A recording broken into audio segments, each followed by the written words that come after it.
I want to talk about a lens that I think is the best kept secret for the Fuji GFX, and that is the Helios 4.4 lens. Now there's a lot of talk online about how good this lens is for full frame cameras, for film cameras.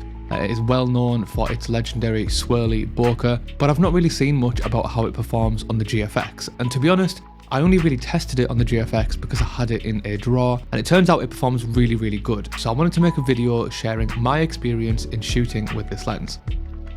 There are quite a few different versions of this lens. The most well known is the Helios 4.4-2, but this one is the 4.4M. I've owned a couple of different versions of this lens in the past, and honestly I've not really seen any major difference with them. I think a lot of it is just to do with where they were produced. I think some of them might have 8 aperture blades and some of them have 6. But honestly, I've shot these side by side before and I've never really noticed a difference. So as far as this video is concerned, it pretty much covers every version of the 4.4 lens. If you've heard about this lens before, then you might know about its legendary property, which is the swirly bokeh effect that it produces, especially when shot wide open. Due to the way that it's constructed, it has a little bit of distortion at the sides, which turn the bokeh balls in the image into more like cat eye or rugby ball shapes. This is absolutely great for portraits. It just adds a really surreal look to the background, and it's something that makes photos really stand out. This swirly bokeh effect is especially noticeable if you've got loads of tiny little lights in the background, and it's also great for shooting in nature when you've got the little bits of the light coming through the trees. One of the best things about shooting this lens on a GFX is that you get way more of the swirly bokeh effect due to the larger sensor. When you're shooting on a full frame camera, this effect is only really in the corners of the image. But because the sensor on the GFX is so much bigger, this effect spreads across most of the frame, which makes for a much more impactful effect. I thought that a great opportunity to test out this lens would be to head to a place called Thorp, Perrow, which isn't too far from me, and it's an arboretum, I don't really know how to pronounce that word. It's basically just a place where there's loads of nice trees and people look after it, and then you got to pay money to get in. But it's really nice, and they have loads of really rare and amazing trees there. So I thought I would go there and test out this lens.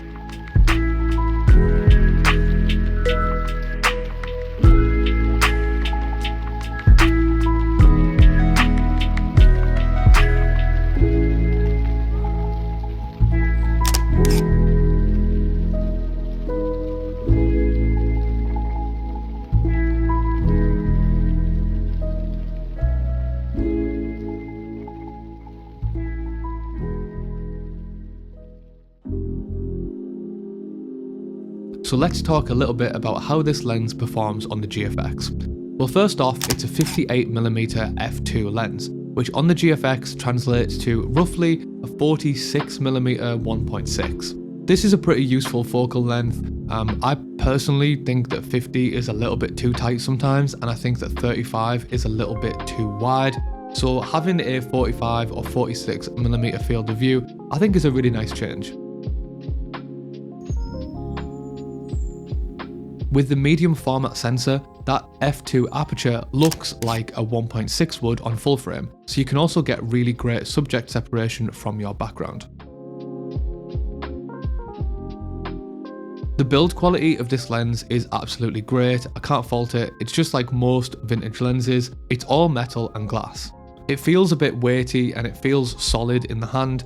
On the GFX, if you don't have a grip on it, it will be slightly front heavy once you put an adapter on the GFX. But I've found that with this small rig grip, it's not front heavy at all. It's really well balanced.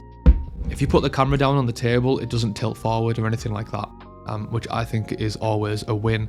I personally hate it when like the camera's like that sat down at the table. I don't know why, but it really bothers me. So having it really well balanced, I think is a major plus. And it's definitely a nice contrast walking around with this versus walking around with what I would usually use, the Mitakon 65mm, because that lens weighs an absolute ton. So having something this small on this body, it kind of feels like you're just walking around with a slightly bigger X100V. In terms of image quality, I would say that it is decent. After all, it is cheap vintage glass. You're definitely not going to get the image quality of a Fuji GF lens, but I think that especially stop down this lens is really sharp, and it also costs about 50 times less than a GF lens. So you could buy 50 of these lenses for one GF lens. I don't know why you would want to buy 50, but you can if you wanted to. Or you could just spend the money on something else.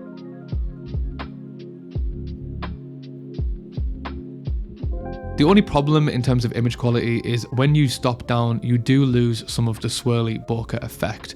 So if you want the maximum effect, you do have to shoot wide open, and it's not exactly like super soft, but it's definitely not very sharp. If you are going for the nice dreamy look that you're probably going for if you want the swirly bokeh, this isn't really an issue.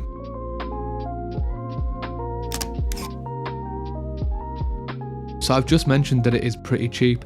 I bought this lens for £30, which roughly converts to around about $35 in the US. I think that this is an absolute bargain, to be honest. I think that anyone who owns a GF camera should probably buy one of these lenses. For the sake of 30 quid, I really think that it's a bit of a no-brainer. If you have maybe a 45mm, like the GF or the GF 50mm, I don't know, unless you want that swirly bokeh effect, then it doesn't really make a lot of sense because those lenses are better. But this is definitely going to give you a look that is very unique. The lens does exhibit some really nice lens flares. If you're not a fan of lens flares, then you will need to get a hood to put on it because it does flare quite a lot. But personally, I think the lens flares look really cinematic and just adds to that charm of shooting with vintage glass. The flares are quite warm and the picture stays quite contrasty. It's not like the sun hits it and it washes out the entire image. I think that the lens flares are pretty good, but these are quite subjective depending on what you personally like. Obviously this lens was only made for 35mm cameras, but it's really great that it covers the full sensor on a GFX camera. There is no hard vignetting, and there is a little tiny bit of soft vignetting, but this is very easily corrected in Lightroom. For those curious about what adapter I've used here, I used the K&F Concept M42 to GFX adapter. Although to be honest, I think most adapters are pretty much going to do the same job. There's no electronic contacts in the lens, so it's not really like you're getting any more information if you use a different adapter.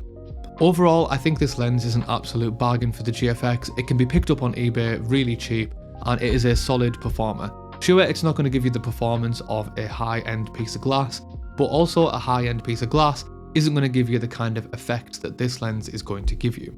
Thank you so much for watching. I hope you have a load of fun shooting with this lens. If you've enjoyed this video, please drop a subscribe and a like. It really helps the channel, and I will see you in the next one.